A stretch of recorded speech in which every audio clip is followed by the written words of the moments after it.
And welcome back to American Agenda. I'm Heather Childers. Bob Sellers is off today. Let's bring back our panel of experts. We have Hal Lambert, Jesse Jane Duff, and Derrick Hollie joining us today to get their reaction to some of what we just heard Congressman Byron Donalds talking about. And Hal, I was able to go to you first off the top of the show, so I'll go over to Jesse Jane Duff now.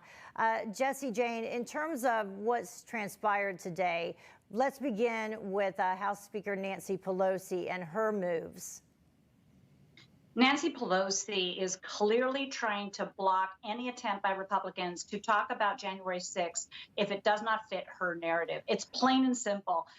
Congressman Donalds was spot on with this. If she was truly interested in finding out the quote unquote truth, she would welcome and want a bipartisan effort on this. Instead, as the congressman stated very clearly, they've already had all the investigations going on. They had an investigation with the Capitol architect to decide what the security flaws were. They had an investigation that's currently going with DOJ, and we know about the political prisoners that are going on in Washington, D.C. What else is it that there is to be investigated? She wants to paint a narrative that's going to impact Republicans for 2022, to suggest that we are not on the side of America, to suggest that we supported an insurrection when no firearms were found, no shots were fired, other than the shot fired on the innocent person called Ashley Babbitt, who is now dead. What I want to add one last thing. What shocks me is that they can't even get the Capitol Police there to conduct the investigation. So that tells you right there is no interest in the reality of January 6th. They only want to paint the narrative for the Democratic Party. Yeah, Derrick, it is interesting because Congressman Jordan pointed that out as well today, that the bottom line question should be, why was there not better security at the Capitol that day? It's also interesting. I was, looking at, she said no to Congressman Jim Banks and Congressman Jim Jordan, who both did vote not to certify the election. But she said yes to Congressman Troy Nellis, who voted not to certify the election, and yes to Kelly Armstrong and Congressman Rodney Davis, who both voted to certify the election and move forward. So what she did doesn't really make sense anyway on the surface. Not at all. And so, and what happened on January 6th, it was unfortunate, as an employee, Trump employee. I was at work that day. And it was sad to see what took place at the Capitol. Unfortunately, we've had these investigations, as Rep. Donald talked about. You got the Oversight Committee. You got Homeland, who's already done investigations.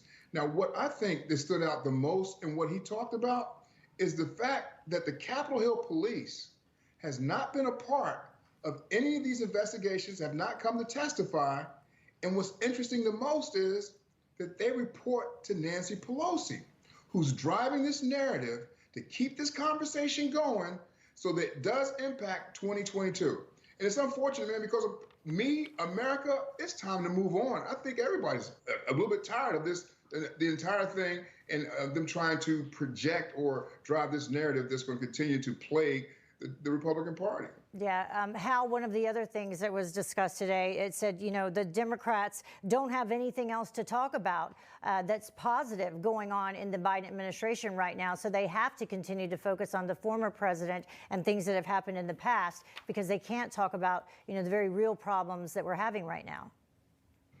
Right. This is all about 2022. And so you start a committee now so that going into the summer and the fall, going into voting season, you can release reports that make Republicans look bad, try to fire up the base of the Democrat Party to go vote, recreate the insurrection narrative, and push Democrat turnout and hopefully suppress Republican turnout. That's what this is about. That's the only thing it's about. It's not finding out any kind of truth.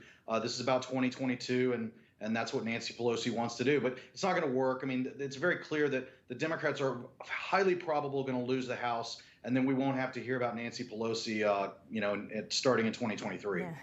And just Jesse Jane, before we wrap up here, one of the things that ties into this, one of the issues they don't want to talk about are the rising prices of everything, but yet you have Democrats today, attempting to move forward on this $1.2 trillion bipartisan hard infrastructure plan, and then from there wanting to move into this $3.5 trillion budget plan that they plan to pass through reconciliation that includes all kinds of soft infrastructure, including amnesty and voting rights and social programs.